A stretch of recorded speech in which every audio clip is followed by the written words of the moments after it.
In today's video, I'm going to teach you how to add columns on your Wix website. If you've ever wanted to place text next to an image or create a clean side-by-side layout for services, pricing, or features, columns are the simplest way to do it in the Wix editor. Start by opening your site in the Wix editor.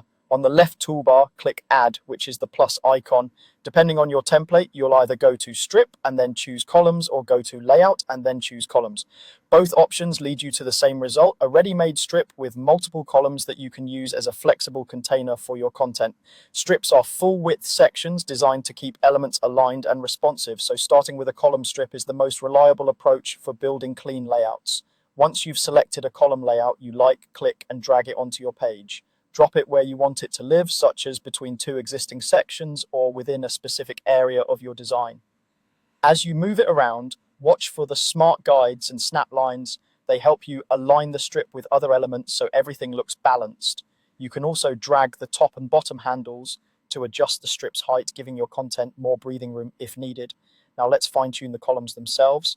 You can adjust the number of columns to match your content. If you need 3 features side by side, go with 3 columns. If you only need 2, reduce it to 2.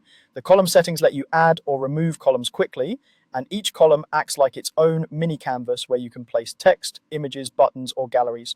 To refine the layout, click between the columns and drag the edges to resize them. This is perfect for giving a wider column to an image and a narrower one to text, or vice versa. Keep an eye on the spacing as you drag so the proportions feel intentional. Wix often shows measurement hints to help you stay consistent. A quick tip as you work: columns help maintain structure on different screen sizes, and Wix will automatically adapt your layout for smaller screens. As you design, aim for clean alignment and clear visual hierarchy so the content reads well no matter how many columns you choose. And that's it. You clicked Add to find the column strip, dragged it into place, and then adjusted the number and size of the columns to fit your content. Simple, flexible, and a huge boost to your site's readability.